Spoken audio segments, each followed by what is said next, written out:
Yo, what's the deal, baby? This your boy, Uncle Luke, for the Luke Show. Y'all come on in. Bring your asses on in. We're going to get it going right now. I got me a little tan and everything. Come on in. Come on in, people. Come on in. Come on in. Come on in. Come on in. Bring a friend. Come on in. Come on in. Come on in and bring a friend. Oh, yeah, I can see y'all real good. I can see clearly now the rain is gone. I don't know why I'm so choppy. Check on my phone. Why y'all coming in to see why am I so choppy? I shouldn't be choppy. Let me share the video. Different groups. Hey, come on in, y'all. We get ready to have us a good time tonight. It's Wednesday night. Yours truly, Uncle Luke, the Luke Show. We need to get into the hundreds because when we get into the hundreds, it gets real juicy and animated. We got one full hour, 10 o'clock. And after 10 o'clock, I'm going to turn into a pumpkin. And that's going to be it. Come on in. For all y'all, we have closed caption. Hey, we got closed caption for everybody, so y'all can make sure that y'all, some people might not want to, they can't listen because they're on the job and they don't have the earbuds so they can look at the caption. We highly sophisticated here. Celebrating my 1 year in the barbershop. Come on in, come on in, come on in. Bring a friend, bring a friend, come on in, come on in, come on in, come on in. Hey, look here, one time for one a day, one a day vitamins, good for you. All right, everybody, start checking in. Let me know where you're coming from. I need to know where you're coming from. Where you at? Where you from? I need to know where you from. All right, hey, look here, there it is. What's up? Gainesville in the house. What's up, Brown? I see you, Brown. Gainesville in the building. Where y'all from? Hey, what you talking about? Okay, celebrating my 1 year anniversary as a barbershop owner in Riviera Beach. Y'all give it up. Y'all give it up for the fella. Give it up for him. Celebrate 1 year as a barbershop owner. I love it. I love when African Americans become entrepreneurs. Hey, what's up? Okay, we got somebody from Smith. We got Smith from LA. Yes, sir, buddy. I see you. Who else we got over here? Who else we got? Oh, Palm Beach County in the building. My favorite city, Duval County, is in the building. Yes, sir, buddy. Who else we got here? Yes, sir, buddy. I'm just looking for people who are already, folk, Lauderdale Lakes. I'm sorry. When you say Lauderdale, Fort Lauderdale, or in Broward County, people from Lauderdale Lakes, they have a problem. So you got to call them. Ooh, Kevin, Bahamas Air. I see you, Bahamas Air in the building. Atlantic City. Yo, we got people from everywhere up in this piece right now. Where you from? New York. Where you from? Where you from? Say it now. Where you from? Say it now. Where you from? Florida City in the building. Florida City in the building. Who is that? Monroe, Louisiana is in the building. Y'all call a friend, tell them to come on in because that's where we at, baby. Who is this? Miami, living in Michigan. I see you. Hey, Michigan in here. I always have my people from Memphis up in this joint. They're always here. Yep, I see you. Who is that? Fort Worth, Texas in the building. I see you, Florida City in the building. There it is there. Yep, Fort Worth. I'm sorry. I clicked on y'all 2 times. So I was looking for this Texas in this bitch. Throw some D's on that bitch. Throw some D's on that bitch. Kendall in the building. I see y'all. Kendall way down south. Deep down south. Louisville, Kentucky in the building. Yes, sir, buddy. Miami Gardens. I was spending the day in Miami Gardens today. There it is. New Orleans in the building. Can't do nothing without New Orleans. got to be more careful. Baltimore is in this joint. Hey, look here, man, we got a whole bunch of people up here today. But listen here. Daytona Beach, United Kingdom is in the building. There it is. I see you. Okay, Illinois, you can't start a Luke show without Atlanta being in the building, and you definitely can't start a Luke show without Little Havana in the building. But so good. That's what's up. We got a whole bunch of people in here. That's a beautiful thing. I love it. You should love it. North Carolina is up in here. Everybody checking in. Detroit is checking in. Hey, the 305 is checking in. Illinois is checking in. St. Louis, the Loop is checking in. 305, there it is. Hey, look here, man. So let's do this right here. This is what we're going to talk about. We're going to talk about tonight. Now, before we start talking about everything, I got Trick Daddy Dollars is going to be on here. Y'all asked for it. I did a poll. I said, hey, who do you want me to have a conversation with?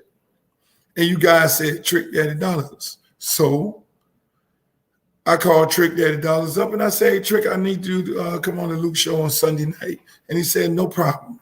I'll be there. So this Sunday, mark your calendars. We're going to have Trick Daddy Dollars on the Luke show Sunday night, 8:30 p.m. So y'all got to be here. Shit is going to be epic. We're going to talk about everything from his music career to his restaurant to him being on a radio personality right now. Where does he see rap and hip hop going right now today? I mean, is there any beefs? Which he don't have no beefs. Trick loves everybody. And just what he's doing, what his next moves are. And we just going to sit down, chop it up with old Trick Daddy. And that's what it's going to be. And then another thing for general house cleaning. People, you have to understand this. Understand this, good folks. We had a great press conference today. Yes, today we had, that's right. Was I at the Jackson State press conference? Yes, I was.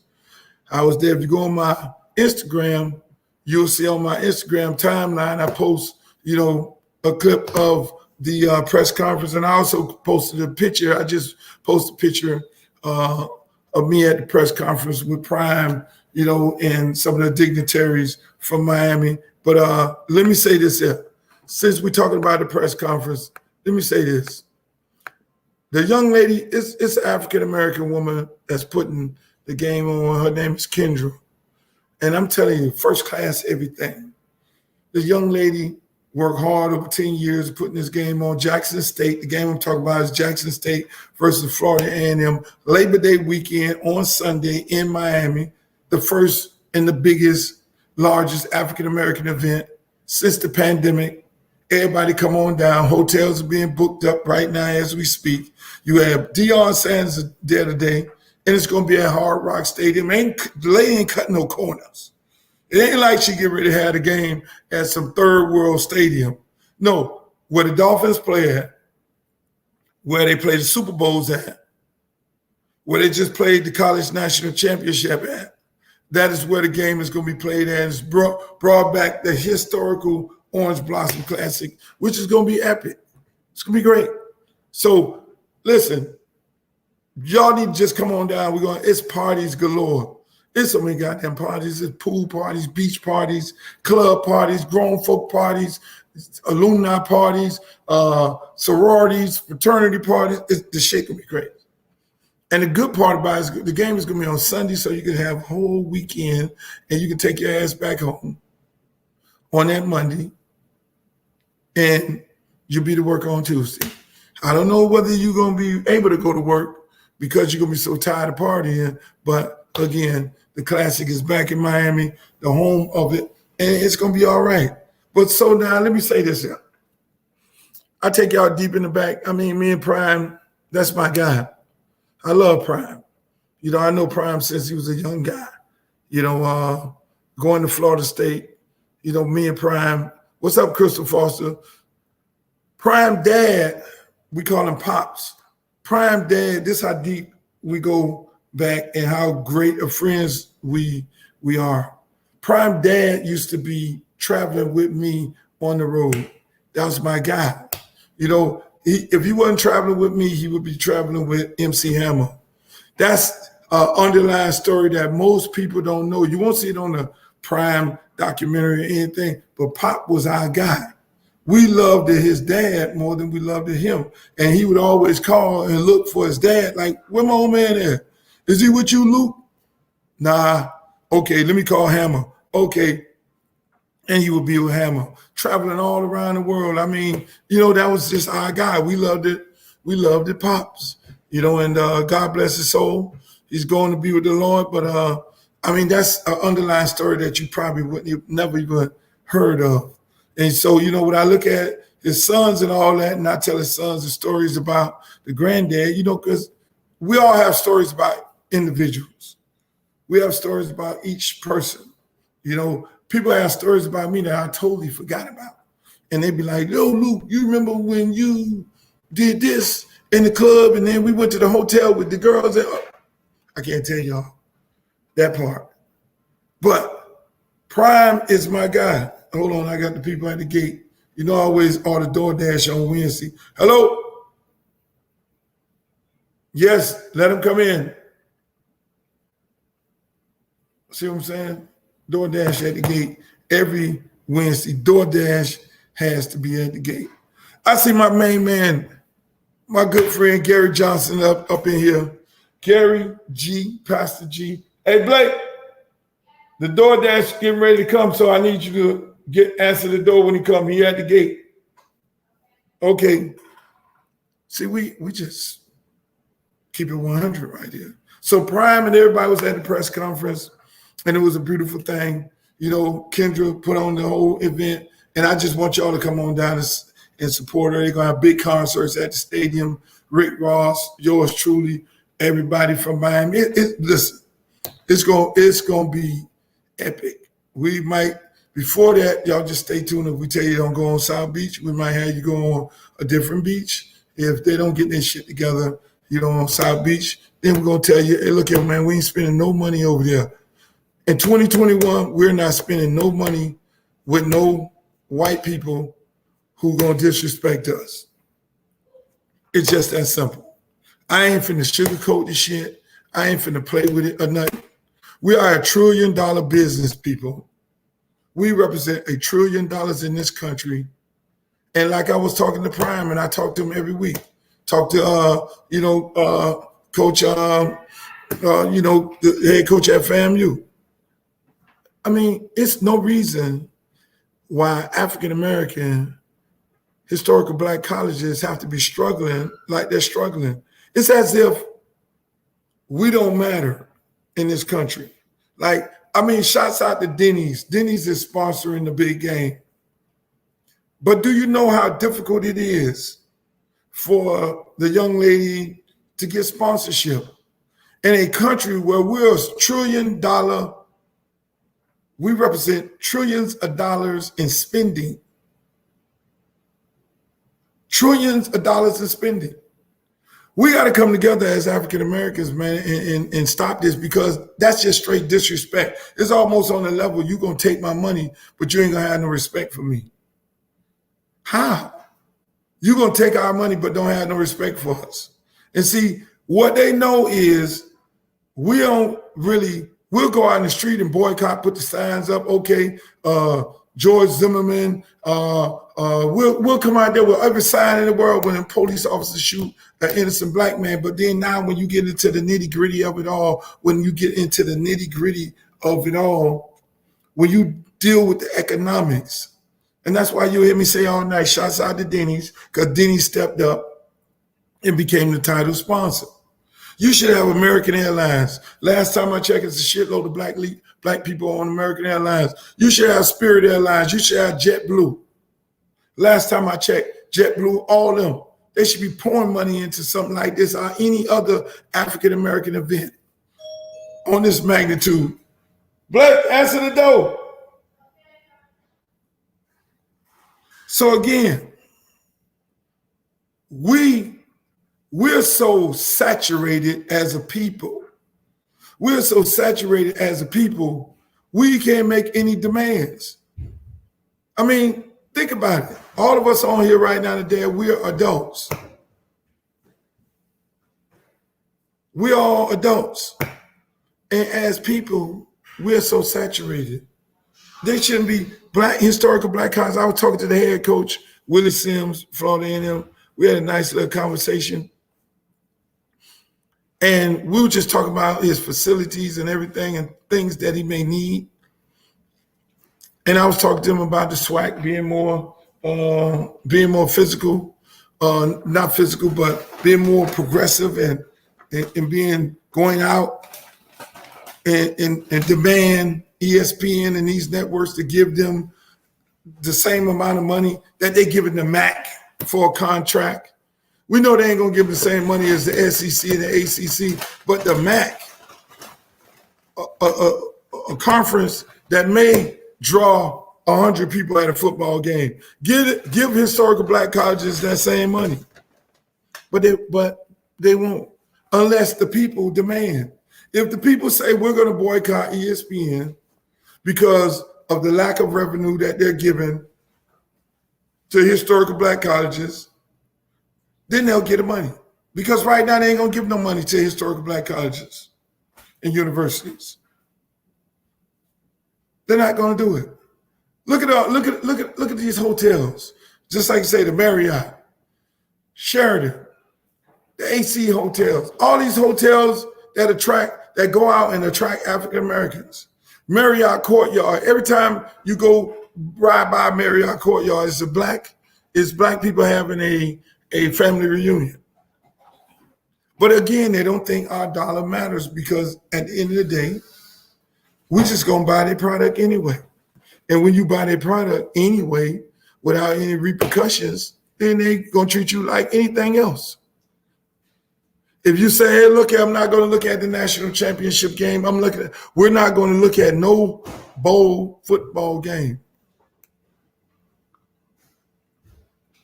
Those bowl football games are our sponsor. Chick-fil-A, the Chick-fil-A Bowl.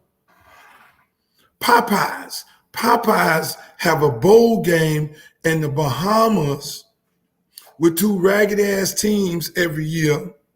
Fucking BYU, all white boys, no disrespect to the white boys, but a fully white team. And Popeyes is sponsoring it. Every year. Popeyes, you think people at BYU is buying Popeyes? We can't even get a Popeyes sponsor. We should be getting Chick-fil-A, Popeyes. We damn sure should be getting Waffle House sponsorship. But then now, here go the big one. This is what's going to get me in trouble. So everybody going to get mad. Oprah Winfrey got a network. We shouldn't even have to go fucking with ESPN. She's supposed to be black. She has a network. If Oprah Winfrey and the other guy with the big studio, Tyler Perry, all these big-time black people, the SEC and the ACC receive $40 million per team from ESPN. $40 million.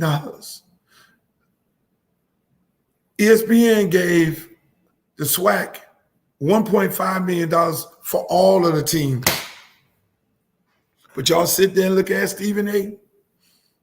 Y'all sit there and look at all the shows on there. That's how much respect they have for us. So how does historical black colleges going to compete with a sports department that got $40 million in it? That's why when you go to Alabama, they got plasma TVs, they got shit while you're walking down. You go to Oregon, Nike spends all the money in University of Oregon. They got 20 sets of uniforms. They got pools. They got saunas. They got chairs that hold your head. They got football helmets that track your time. They got shit in the shoulder pads and all that. And they got the bells and the whistles. You walk in there, you feel like you at Taj Mahal in a hotel. So how does the historical black college compete with that? because those people are getting the money from the networks and they're putting the money back into their program so they can attract the top athletes and then go deeper than this. They got the state-of-the-art, big, beautiful weight room. One day I'm going to come on here, I'm going to just flash the weight room. They got the big, pretty-ass weight rooms and all that up in there. How does the historical black colleges compete with that? They got a guy, a nutritionist, 5 nutritionists, 8 doctors. They got pools, little small pools in there for treatment and all that. So then now when they walking the mama and the daddy through there and they saying, you know, we're really looking at FAMU and going there. And the man said, well, just come to our campus and do a visit. Visit our campus. And when they visit the campus, they walk them through there. Look, you have this. You have a nutritionist program. You have a weight program. You have a big ass state-of-the-art weight room, damn near 20,000 square feet with all the shit and bells and whistles, the TVs and everything. It's like, and you sitting there and you got the guy on there, he's breaking down the shit and he putting your body, he say, put your body, stand up in here. He breaks down the body and how much water you got in your system and all. How the fuck historical black colleges can't compete with that? But it starts with the sponsors and it starts with the television networks and it starts with you. Everybody hops on here and talk all the shit. Oh, my historical black college. But when they see that letter in the mail, but you got your master's at University of Miami, you send the money to University of Miami, but you don't send no money to FAMU, Jackson State, Howard, all that beautiful shit. Everybody want to be, yeah, I went to Howard. I went to Tennessee State. I went to Jackson State. I went to Copeland. Yeah, Alcorn State. Yeah, that's where I went. Again, in what? In what? You're right. Bob Johnson sold BT. Okay, he sold it. He has another network called All Black. Let's forget about it. BT is supposed to be the black station. Viacom owns it. Viacom chooses to do what they want to do with it. But to the public thinks that's the Black Entertainment Network. So you would think the Black Entertainment Network would be putting money into these daggone historical black colleges. But everybody put money in the historical black colleges for show, for a press release. Oh, I'm going to give $1 million to the college. And then they do a big press release.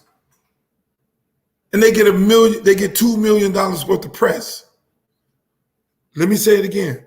A lot of people make a donation to the black college. We're gonna, like the NBA, I almost threw up. I turned the fucking All-Star game off. They had a big old thing, big, beautiful thing, exposing historical black colleges, all the people from historical black colleges that played in the NBA and all this. They had historical black college halftime and everything, the band and the whole bells and whistles. And then the damn NBA chairman came out there and said, we're gonna give $1 million to all of the historical black colleges to split. What the fuck is it? Like 37? So they're gonna split $1 million? I almost threw up. I turned the fucking game off. But that's the respect that they have for us. That's the respect that they have for us, people. They have no respect for us until we demand sponsors and networks spend the same amount of money on historical black colleges and doing contracts with them. And then I'm not going to let the SWAC off the hook. SWAC need to then go and demand it also. They can't go and negotiate no $1.5 million for the whole fucking conference. Who does that? You got to tell them people, look, we'll get the fuck out of the NCAA. But going back to us, we got big time Tyler Perry. We got Oprah Winfrey has a network. We got Bob Johnson has a network. We have Allen who has a network. All these people want us to come to their aid when they need us. But then why Oprah Winfrey won't put the damn games on? Cut a deal with the SWAC, Oprah Winfrey. They got 10 teams. You're a billionaire. You got a network. Give each team $2 million. $2 million at a historical black college go a long way. They really need $5 million per team, but $2 million plus some revenue sharing of the sponsorship and put the damn games on the Oprah network. Now you showing you black. Everybody want to be black when it's cute. That's why y'all see me out. Y'all probably be like, this nigga Luke crazy. I call their ass out. And they never let me in the in crowd because I see bullshit a mile away. Don't use us as a promotional tool. Don't use African Americans as a promotional tool. It's a big black movement. So now Gail and Oprah wants to come out in the big black movement and act like they black. And then we'll make a little donation to the family. $1 million. We love historical black colleges. We'll make a donation. $1 million. Come on, man. Let's be bold. If I owned a network, the Oprah network, first thing I do is go to the SWAC, fuck ESPN. We're going to do the games. Then I'll send my sales team out to go and find sponsors of the games. And then we'll show real black excellence. Everybody want to say they're part of black excellence. And then I'll go to the public and I'll say, public, you need to look at these games and we going to demand that these sponsors be a part of sponsoring the game. Then I go to the NCAA and say, you got all these fucking sorry-ass bowl games with these teams who are winning 6 games throughout the year and they qualify for bowl games. No, fuck that. Fuck that. You're going to put these black games, we're going to have some black bowl games also. That's what we're going to do. Yeah, hurts. You think we don't rent no cars? You think we ain't going to? You think that's why? I'm going to tell y'all right now. And this, I don't get paid for this shit. This ain't no commercial. Go to Denny's. Go to Denny's. I be on my shit when I get lazy and don't want to go and deal with the crowds and all that. And then I'll go and I'll get on Uber Eats like I just did and I'll go order from IHOP. I'm not fucking with IHOP right now. I'm wrong for buying from IHOP, International House of Pancake, all that. I'm wrong for that. You know why I'm wrong for that? Because Denny's has always supported African American. Denny's do the Tom Joyner thing. Been doing it for years. Been doing it for years. Come on, man. We spending money and they disrespecting us. We need to make these demands. And let me tell you, just working with the young lady, Kendra, who's putting on the Orange Blossom Classic, and I want y'all to come down and support it.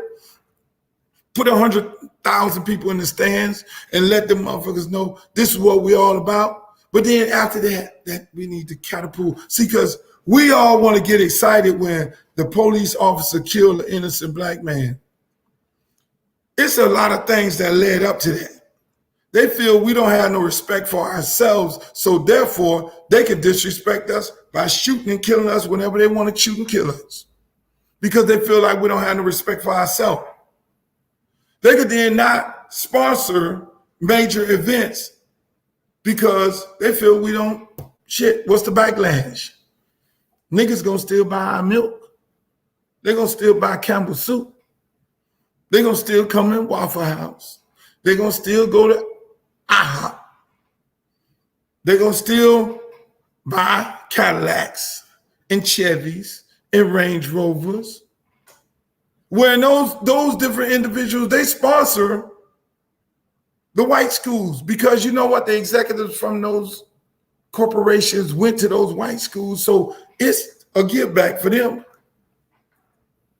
But until we demand respect from the economical part of it, then that will trickle down to the police part of it. That will trickle down to where we're at as a people.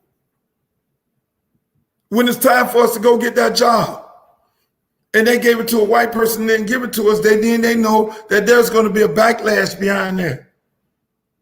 Because when Martha went to go apply for the job, and we all know in the family that Martha is a good person, hardworking, and Martha went there and applied for the job. Martha came on Facebook, Twitter, Instagram, whatever, said, I didn't get the job, but we're going to encourage Martha. But at the same time, that company where Martha didn't get the job, we ain't fucking with them.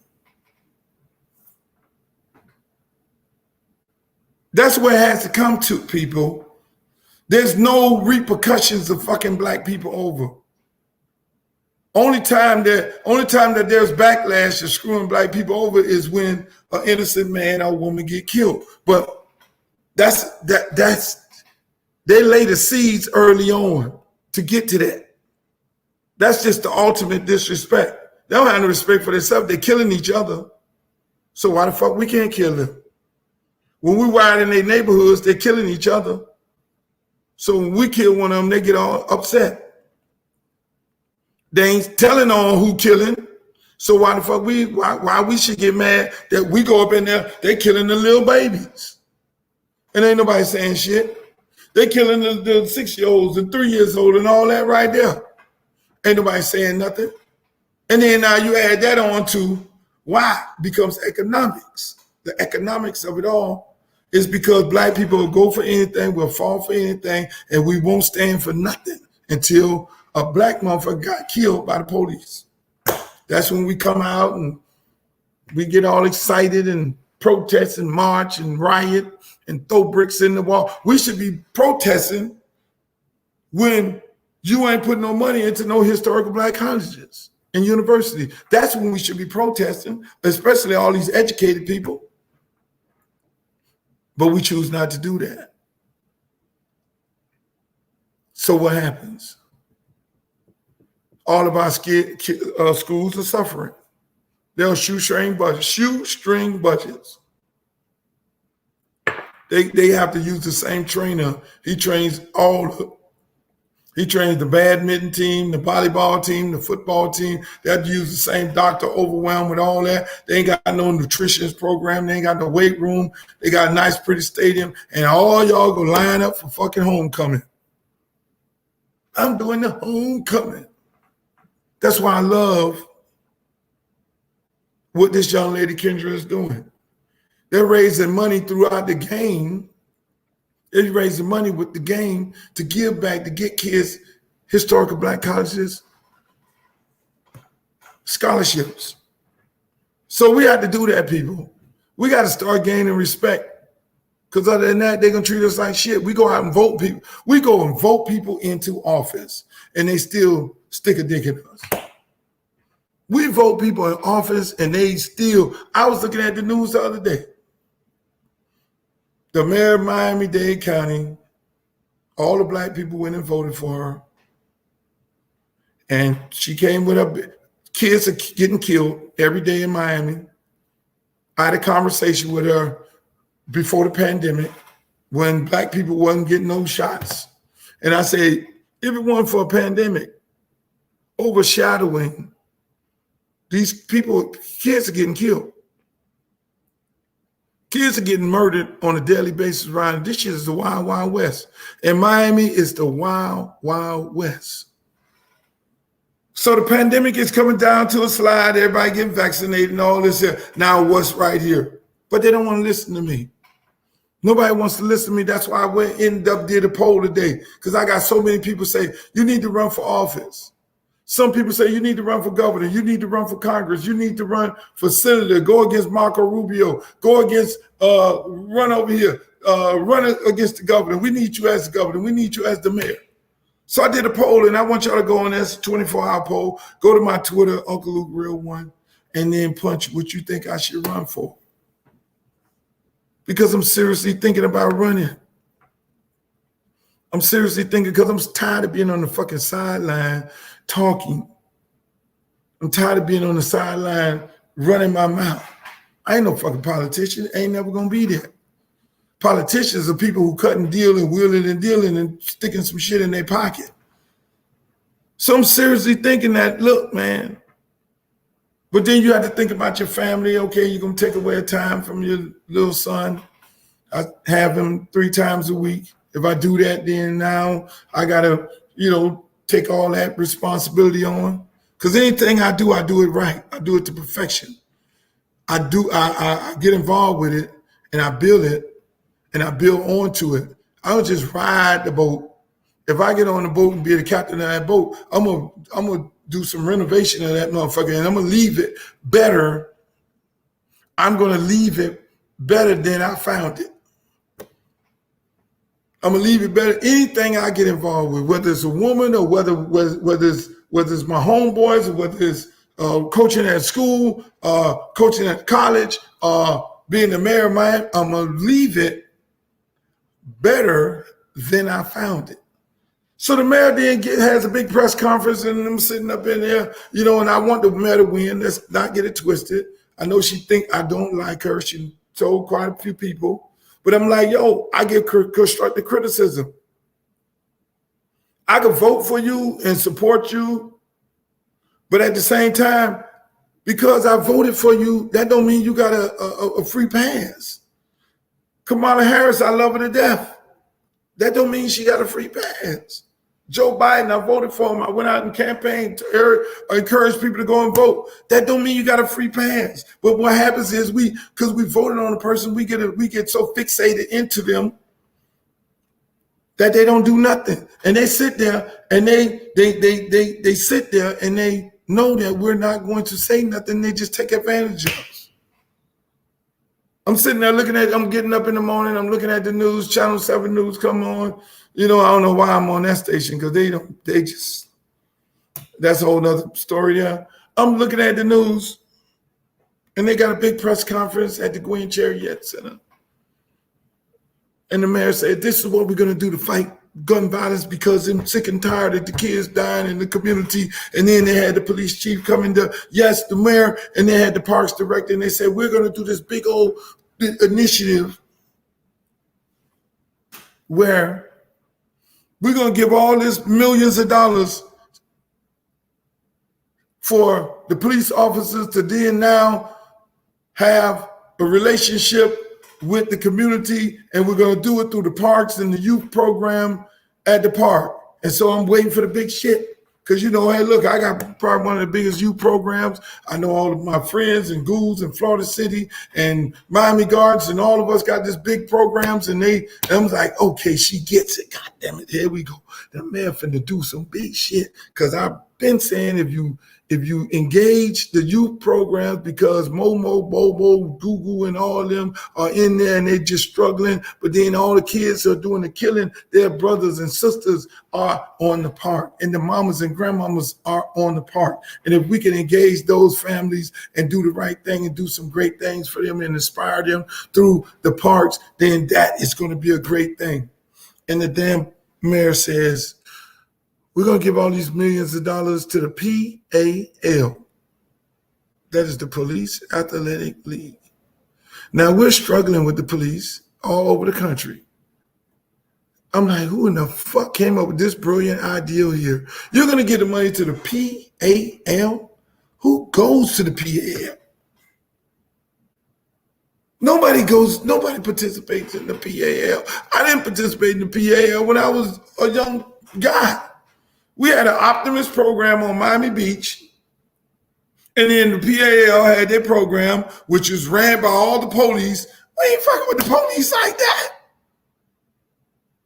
Now, I founded my Optimist program 31 years ago, Liberty City Optimist. We had police officers that coached in our Optimists. We wasn't a part of no fucking PAL. So I'm saying to myself, how do you not? Now listen, I'm not tooting my own horn, but we probably have one of the biggest and most successful Optimist programs in the country. We're going on 31 fucking years. We know what the hell we're doing. And you don't get on the phone and call me up and say, hey, Luke, but the intervention, the police officers intervening within our program through the PAL, we not the fucking PAL. So I find that very disrespectful when we elect these people and they don't even consult with us. Nobody going to, you're right, nobody is going to the fucking PAL.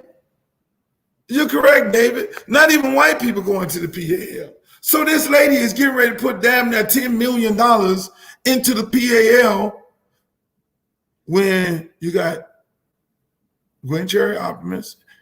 They do a press conference at a park, Gwen Cherry Park, where they have a Boys and Girls Club that's in there, by the way.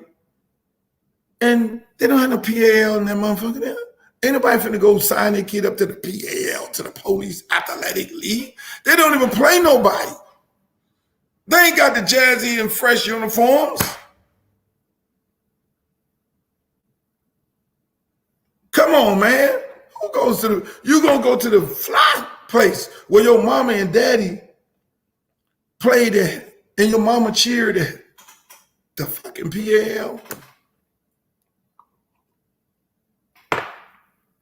Then the housing crisis, they had a big story about the housing. African Americans in Miami-Dade County, the housing, it's at the worst, all-time worst, but yet still, those people run and that be on their platform. They have no idea, they get elected, man, they just grease up their own people all the time, and we don't hold them accountable. When a black person run, you get a person like myself run, they're gonna make it up reasons why. Oh, he can't win. Someone vote for them. How can I win if you don't vote for me? Oh, he can't win. Oh, he needs to buy commercials. They got all the reasons in the world why you can't just punch the fucking person. That's why when I go up and I punch the person who I want to win, whether they win, lose, or draw. Simple as that. Win, lose, or draw. Simple as that. So when these mayors and these elected officials be making these stupid ass mistakes, we need to remember that. But then we have these sorry ass other people running against them. So we have a bunch of sorry ass people, and that goes around the country, and that's where it's at, people. That's why we be caught in these predicaments where our kids, whether it's in Chicago, North Carolina, South Carolina, Louisiana, we have these fucking hood cities, and we got ghetto and projects and shit like that, and nothing never change. It don't change because we ain't demanding the change, and then we elect the wrong people. We let grandma and granddaddy go to the polls because the politicians go to church and the pastor say vote for this motherfucker right here, and all grandma and granddaddy go, whoever the pastor say vote for, they go vote for that motherfucker there, and then before you know it, that person get in there, he sell the whole goddamn community, and the community ends up being what? Like you go to Harlem, damn near can find no black people. It's hardcore. So tonight I did say, which I got another 20 minutes left, I was going to talk about youth sports, segueing into youth sports. Youth sports on the little league level, especially football, is totally disgusting.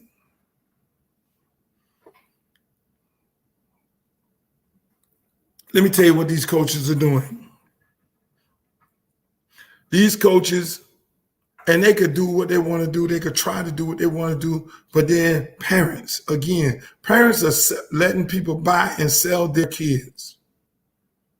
Parents are letting individuals buy and sell their kids. Y'all don't hear me.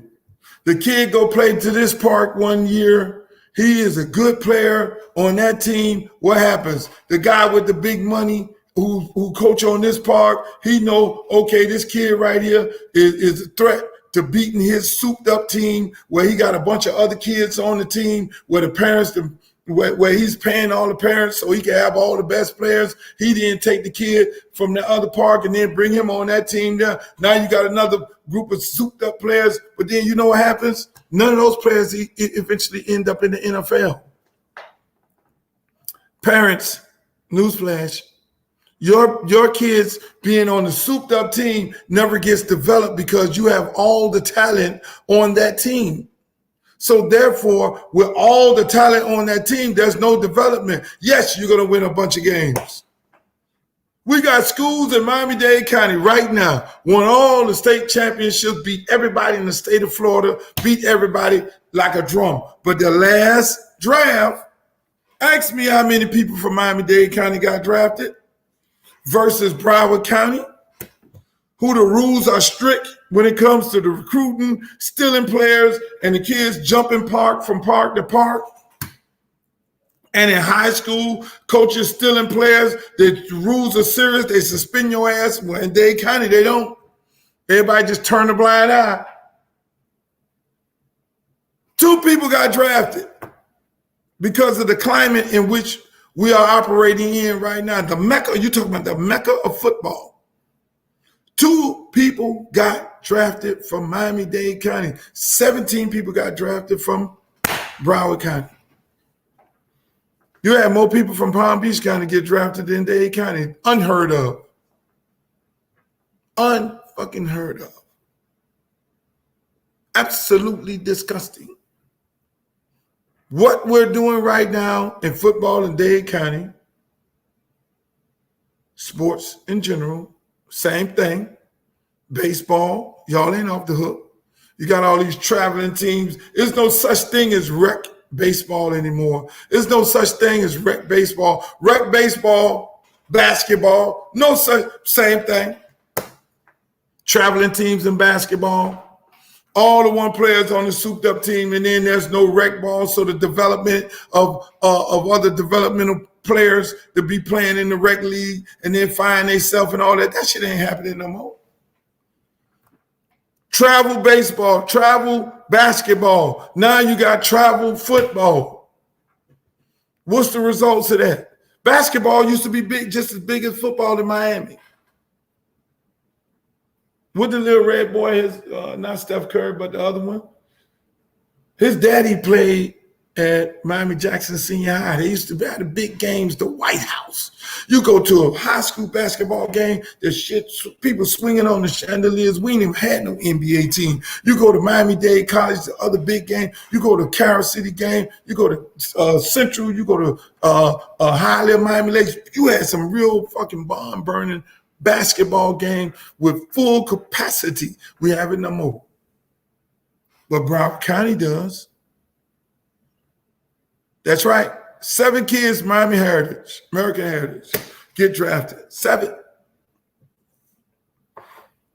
They got more motherfuckers drafted from Miami American Heritage than the whole city of Miami.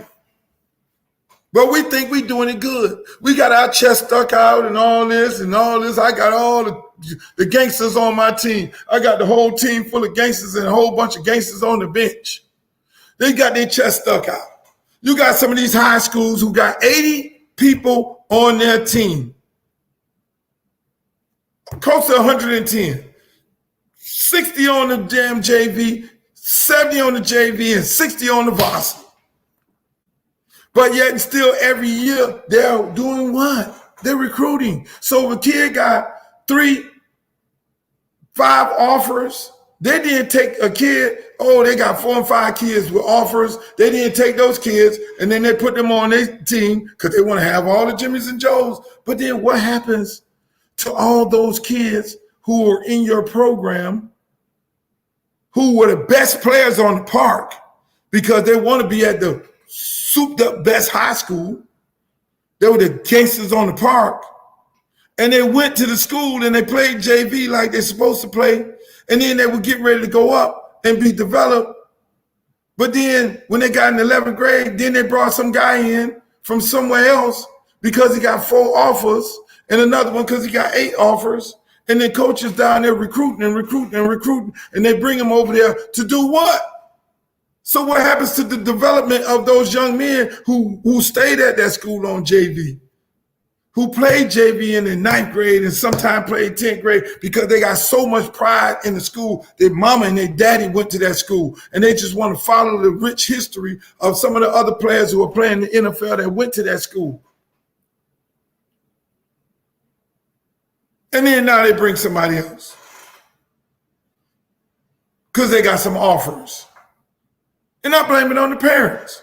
Because if your kid got a bunch of offers at Miami Springs, leave your fucking kid at Miami Springs. What are you taking your kid some souped up? How you let some grown man tell you to take your kid over here? Oh, because you want to win a state championship? You're not going to win one over here. Last time I checked, I got state championship in there. I know a bunch of motherfuckers with state championships that should be playing NCAA big time football and should be playing in the NFL, but you know what? They never got on the field because they were too busy doing what? They were too busy sitting on the damn bench because they kept bringing in another player after another player after another player. That's why they say, Luke, you be firing coaches. If I got an inkling of you trying to run your own shit and do your own shit in my program at Miami Edison, I fire your ass. Because I already know the signs when you've been coaching for 17 years. You know the sign of an ungrateful, grown-ass man who's in your program, or men who are in your program with bad intentions. Bad intentions. You could tell them, you could sit them a mile away and you get them out. And the first thing you do when you get them out, you know what they do? They call up the kids and they try to lure the kids away from your school to go to the souped up school. And they get on the phone with the parents. They didn't be in your program 3 months. And they feel like they got a stronghold on your kids. Bad intentions. So we all think that we're doing the right thing by these young men. But then when you look at the rate of African-American single parents, and you say to yourself, why we got so many single parent households? Because we're teaching through sports. When you face adversity, you cut and run. We're teaching through sports. Sell your baby to the highest bidder. So your baby, when he now get that girl pregnant, he getting the hell up out of Dodge. He gonna get him a girlfriend that ain't got no child. He cutting and run. So everybody think that's cute. You don't even know. You just put in your child mindset, man, leave her, because that's going to be a bill and that's going to be a problem. Go over here. When your child face adversity, nigga, be your own man. Build your own program. I would not, my son right now play baseball on a very, very high level. Very good at what he does. He hit home runs and all that. Y'all see me. I'm very proud of him. He has a team. They started off, he doing his thing. He hitting the ball over the fence. He catching the ball. He's doing what he got to do. He get up the bat. He's trying to help the team. The team is doing very bad at the beginning. Team is doing absolutely bad. They ain't winning no games. They getting their ass whooped. He's generating the runs, and a couple other kids doing good. And the coaches are staying there, and they're coaching. I'm sitting on the fence like this here. And what made me so proud of my son, not one time he said, Daddy, I want to quit because we getting our ass whooped. The other coaches from the other teams, the souped up teams who are winning all the games, we go out there, travel to the tournaments, and they winning the tournaments, and they doing all this, and the coaches come to me, and man, bring your son over here, man. Yo, he got something, man. We'd love to have him. You know, come on over here. We're going to do this and all that there. Bring him on over here, man. That team ain't going to do nothing.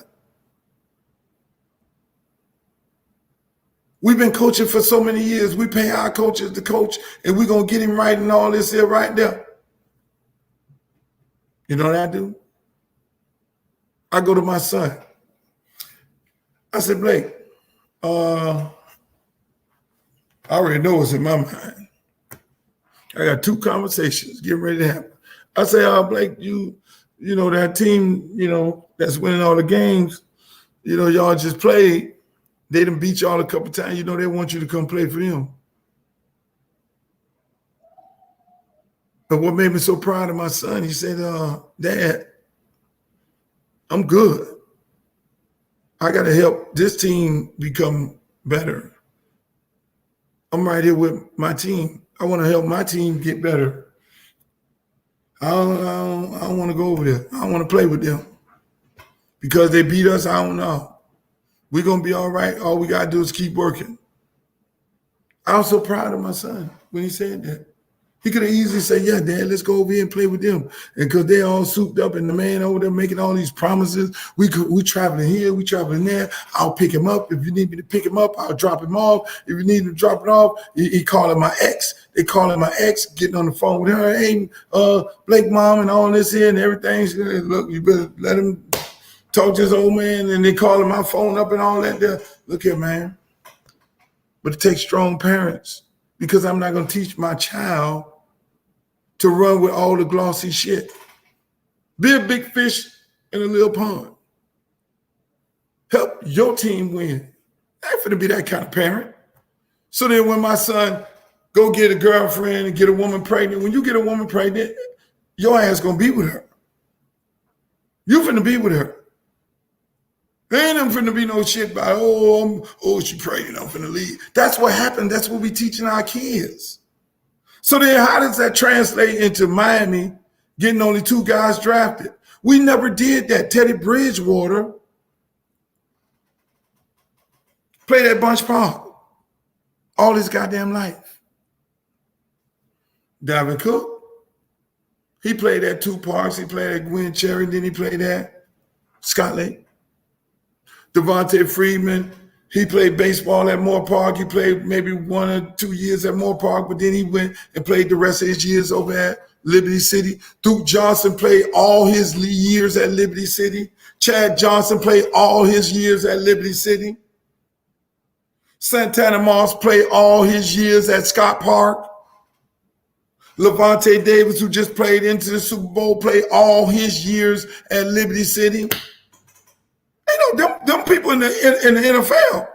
But back then, the parents weren't so eager to run for a little check and be on a souped up team because they got some little pretty uniforms and then they're making all these promises. And then back then, these men that I'm talking about right now, they stable, grounded men. But we think it's all cute. Oh, my son playing for the Iron Dragon. He playing for the Iron Dragon. The Iron Dragon is going to go to Georgia and play. Then they're playing football all the way in damn February. Correct. No loyalty. He's loyal. Son is loyal. We're teaching our kids not to be loyal. Because we want to be on the Iron Dragon, the souped up team. Because we want to be on the glossy. They ain't want your child. When your child was being developed by Michael Crop and he was playing, they didn't want him when he had no offers. They only want him when he got offers. And then the coaches think they chest out. We doing it big. We got all the Jimmys and Joes. We win all the championship. Meanwhile, yeah, you raping the whole state, but what ends up happening? Then these same schools, the kids go to them schools, and what happened? They hit a wall because they really wasn't being developed at that school because they only went to the new school 1 year. They went to new school 1 year, never got developed, and what ended up happening? They got to college and then they came home because they said, this shit ain't for me.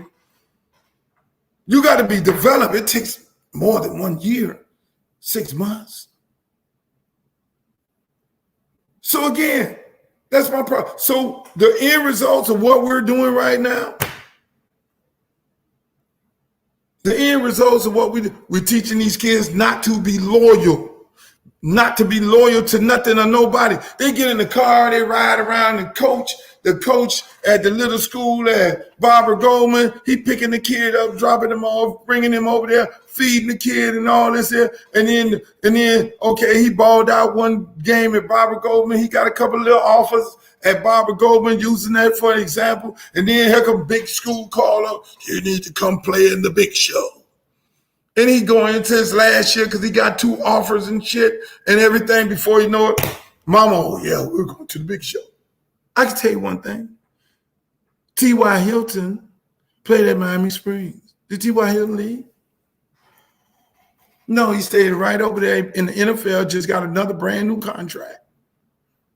And there's a lot of people who played in the big show at these big jacked up school. T.Y. Hilton, great young man. He has a nice wife. He has kids. Great family. He ain't got the girl that took off and ran. Oh, I'm big T.Y. Hilton. No. Chad Johnson played at Miami Beach, my high school.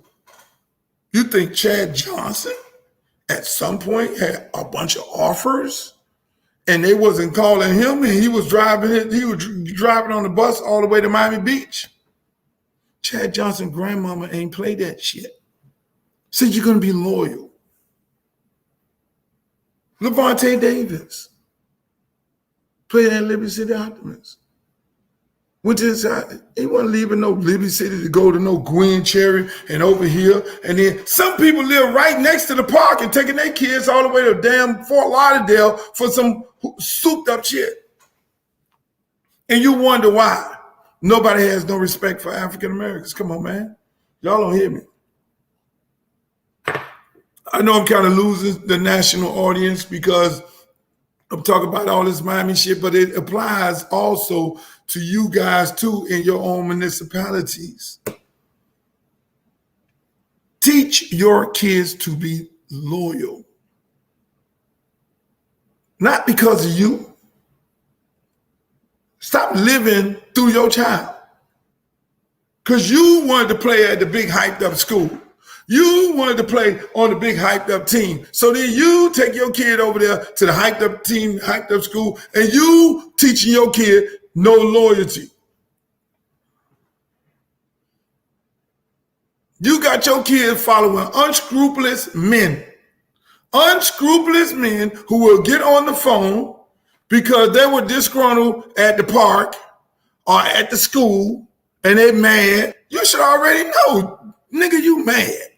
Why are you on the phone trying to tell me, trying to kill somebody's program, trying to kill the youth program and the high school program, and you trying to, because you mad, because you got fired? And so now your kid's sitting in there with the secondhand smoke while the man is on the telephone talking to you, trying to recruit your kid. Fuck him. But it wasn't fuck the coach then, or fuck the park and fuck them and all this here when you were over there coaching. So now you get ready to tell me to teach my son to not be loyal. It's bigger than that. I'm raising a fucking man right here. I'm raising a man not to follow. Well, I got Bobo and Momo and the whole team coming over here. No, my child ain't no follower. We ain't finna do no following. Because now when your kid get in the car and they had a shootout and he hopped in the car and you say, well, why you didn't get out the car? Why you didn't get out the car? You a dumbass. You knew they were going to shoot up the party. You knew they were up and wrong. You knew they had bad intentions. You ain't that kind of person. We ain't raised you to be that kind of, person. Hello, now we preaching. We ain't raised you to be, you a damn lie. You did raise him to be that kind of person. You did raise him to be a follower because you know what you did when you was doing sports? You followed Bobo and Momo and all the rest of them. And so your kids sat up there thought it was cute to be a follower. I ain't raised you to be that, no follower. I raised you to be your own man. Bullshit. Yes, you did. Because as soon as they took 3 people from the football team or the basketball team and they said, we're going to go over here to Park B. Fuck that shit over there. Who, the grown man? No, sir. Take your son on. Where you going to take him at? Because I'm raising my son to be a leader. I'm raising a king. I'm raising a black king, not a pawn. I'm not raising a black pawn, a knight, a rook. I'm raising a black king. So when the time comes, when he see the homeboys getting ready to do something stupid, he knows that daddy ain't raised no follower. You make your own, you make sound decisions. So what we're doing through youth sports, people, we are teaching our kids to be followers. We are teaching our kids to not be loyal. So when they have that woman, the beautiful girl, and they get her pregnant, and then he jumps out the window and haul ass to another girl, you taught him that. Don't sit up there and say, I ain't raised you like that. Yes, you did. Yes, you did. My hometown, Monroe, Louisiana, does the same crap. That's what I'm saying. There should be 1 billion people on here having this conversation right here because we have a problem, Houston. And then what happens then? What happens then? You say, if you sell your son to the highest bidder, to the little team with the dope boy with the sexy uniforms and shit and got the money that they can take them all over the place and all that shit there. When you sell your children to that and then the glossy school and all that, what happens? So now your son got the mentality of buying and selling, that what I do means money.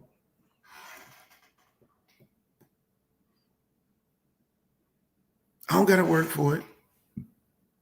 I just got to be a little athlete.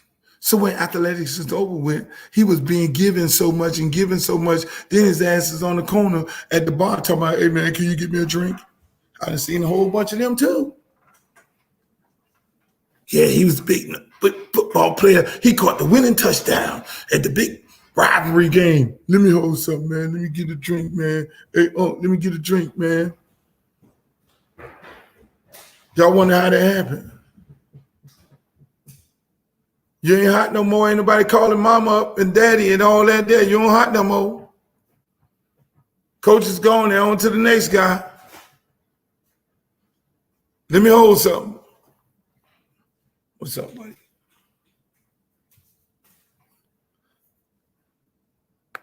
Same thing. Seen this in Duval for 25 years in high school and Pop Warner. Yep. And they wonder why our black men don't carry their stuff like kings. And they wonder why the black women want to be treated like queens, but the black man ain't treating them like queen because the black man's used to being treated like a fucking queen. You gotta give me some money to come play for you. As soon as you give them some money for playing for you, all youth mentoring goes out the door. All of it goes out the door. You gotta give my son some money to play for you. All of it goes out the door. You raising a lemmy hole, you raising a bump. There should be 1,000 people on here listening to this. And I'm about to get off here. But again, people, what are we doing to our kids? So then now here's what sums it up. So then now your son is all to be bought and paid for, all through youth football. He's not learning no loyalty. He's learning to go with the crowd. Now here comes the white guy. Hey, mommy, I got some money for you, mommy.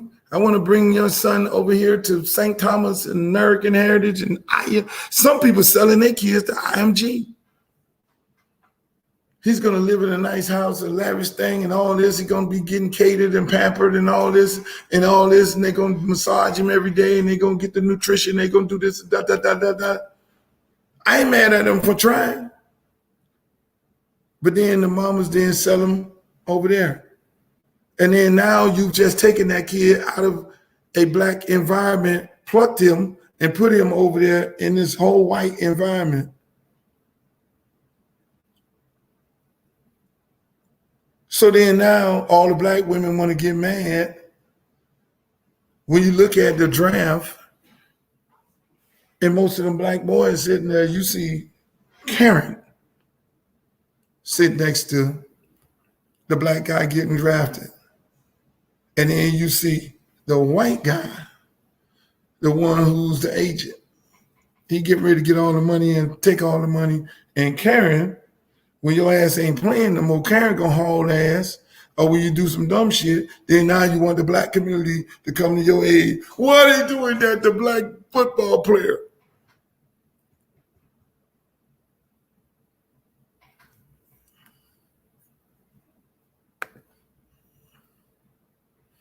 Read that. There's high schools across the river from my hometown, Monroe, Louisiana, who does that crap to get football players to have championship teams. Read it. Read it. 99.1% of the time. What is it? What is it to win football games at the sake of teaching your black king to be a fucking root, to be a follower? So when they get in that car and they go shoot up the place, or one guy have bad intentions, don't sit up there and say you ain't teach him that shit. Don't sit up there and say you ain't raise him to do that.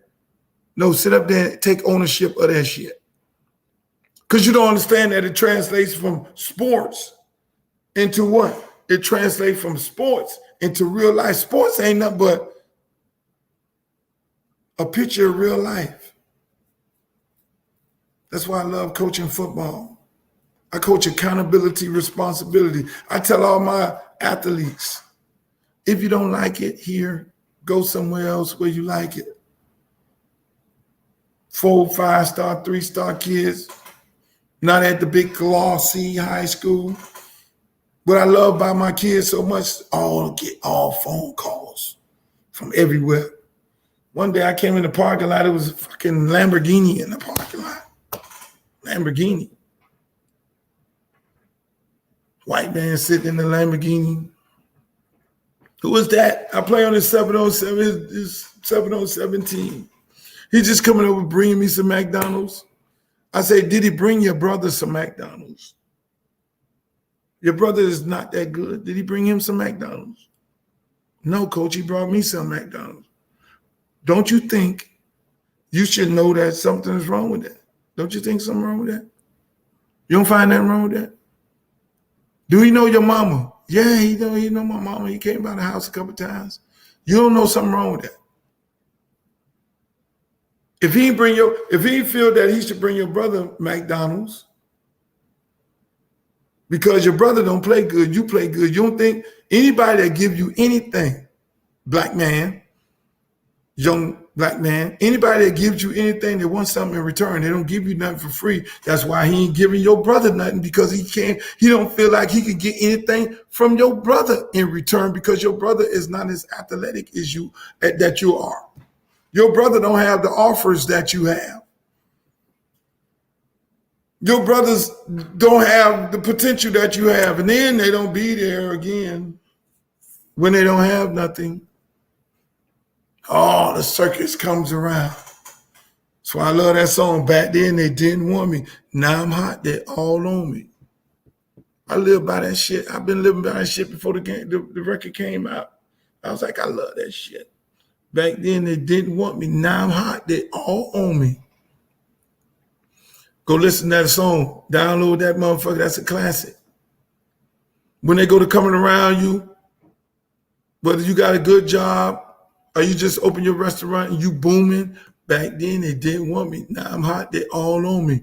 Or you just got a brand new record deal and shit, and then back then they didn't want me. Now I'm hot. They all on me. If you got a brand new car, you just got that fucking brand new Mercedes-Benz because you doing good at your job and all that, and you had a Toyota, ain't nobody want to fuck with you then. Now everybody want to ride with you.